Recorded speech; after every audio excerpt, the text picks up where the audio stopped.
Hi, my name is Devin, and I'm with my roommate, Caitlin. Hi, Caitlin. Hi. Today I'm going to be talking to you a little bit about the extended mind thesis, and that is just like a theory proposed by philosophers Clark and Chalmers in the world of philosophy. Sick.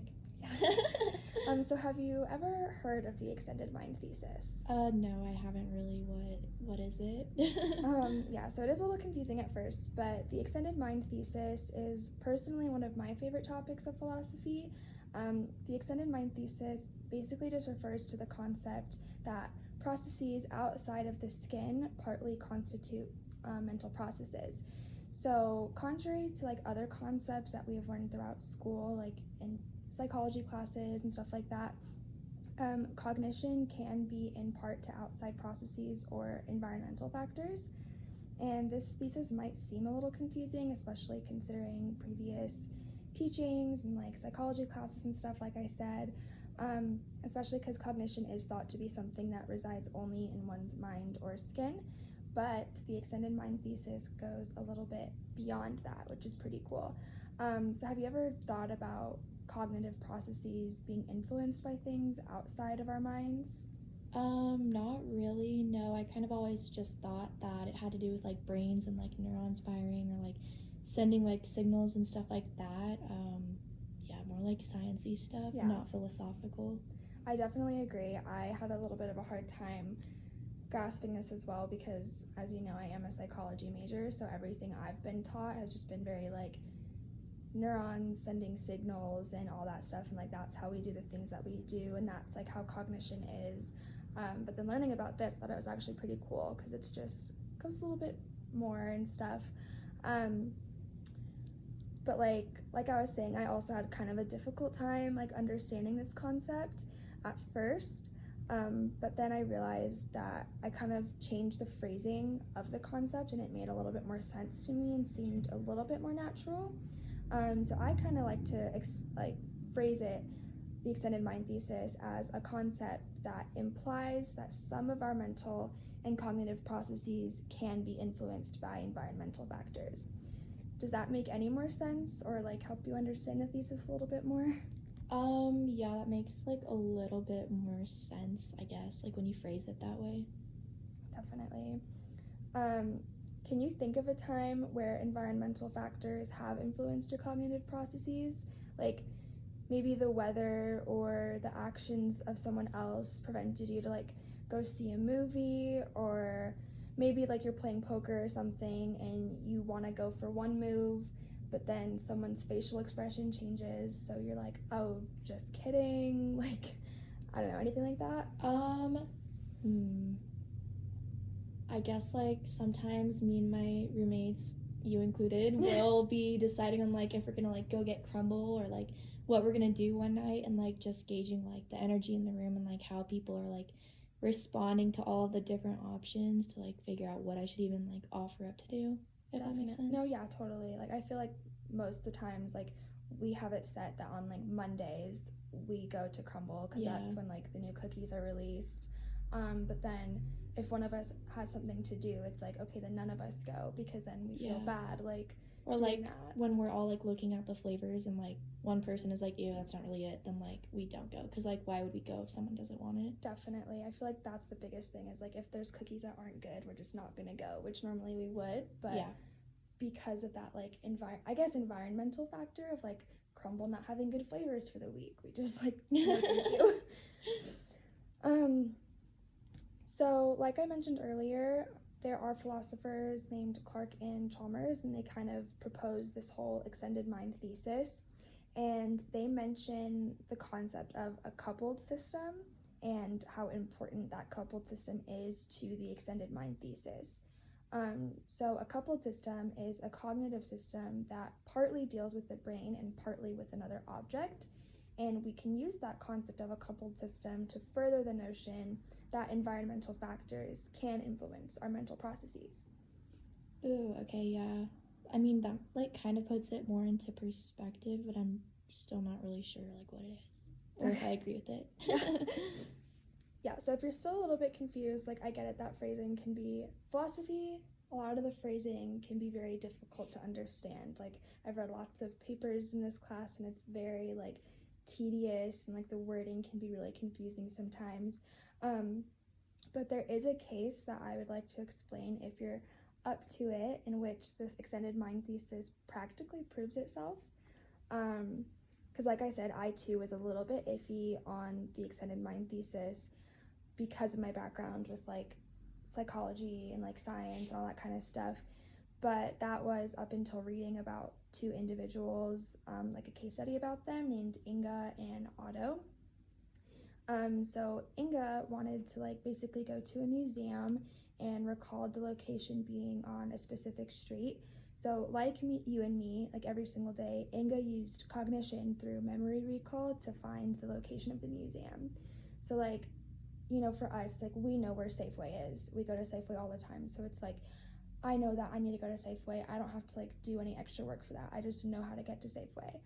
Um, Otto, the other person, also wanted to go to the museum, except Otto has Alzheimer's and cannot use the typical cognitive recall as you and me can, or Inga could in this case.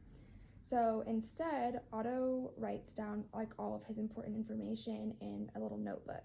And whenever he needs to recall certain information, he refers back to that notebook to like find that information. It's like he knows that, like for us, for you and me, we just have all that information kind of like stored in our brain.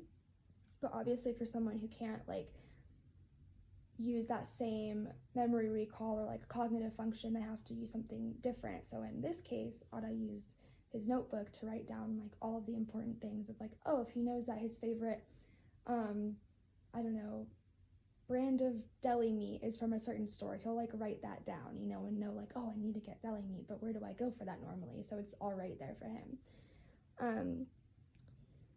So like these are both instances of memory recall. One just uses solely cognitive functions, while the other one uses a physical object to assist in that cognitive function.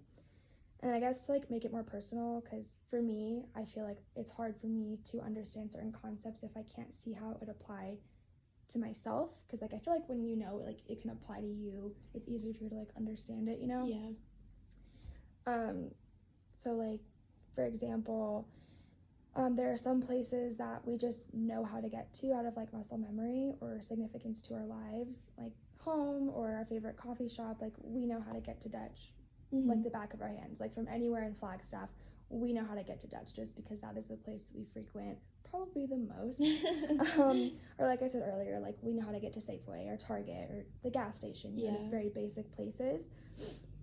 And then this would be an instance where we are strictly using cognitive processes, like Inga's example. And then there are other places maybe that we don't know exactly how to get to, like a new grocery store or a new restaurant. Like I feel like a lot of these places we know like the general direction or even the crossroads of this place, but to be safe, we'll use like GPS or the Maps app on our phone. And then in this instance, our like phone or the GPS would be aiding in that cognitive function, which would serve the same purpose as Otto's notebook. And that kind of just further adds to the extended mind thesis. So like even if we have no clue how to get somewhere, we are still cognitively aware of the fact that we need to like get in the car, insert an address into Maps, drive to that location, you know, all the basics. And then while this action is not purely cognitive, we can apply the extended mind thesis through processes outside of the skin, like aiding in mental functions. So if we assume that outside materials like Otto's notebook or cell phones or whatever it might be are part of one's mind and that these objects belong to the external world, then by default our minds extend into the external world, and that extended mind thesis is basically true and valid by that alone. I mean, I guess when you put it like that, I can definitely see how it could be true. And it makes a lot more sense when you put it into context of like real world application and like personal like examples. Most definitely.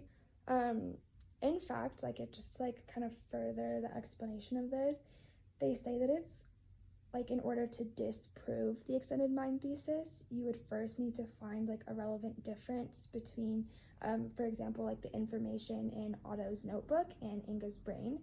And like you said, it was much easier to kind of understand the whole concept when it was put into terms of like real life scenarios. And I feel like another example that kind of directly correlates to the Notebook versus like the brain is cell phones. We use cell phones all of the time, every single day. We keep a lot of information in our phones, especially with like contact information. Um, and like contact information, for example, would stand as like it would function as a standing belief, if that makes sense. That is something that is like true, valid, but that standing belief is outside of like our mind, our skin, all that kind of stuff. So that goes outside of like the typical notion of cognition. But with that, the information we have saved in our phones like is part of our minds in a sense.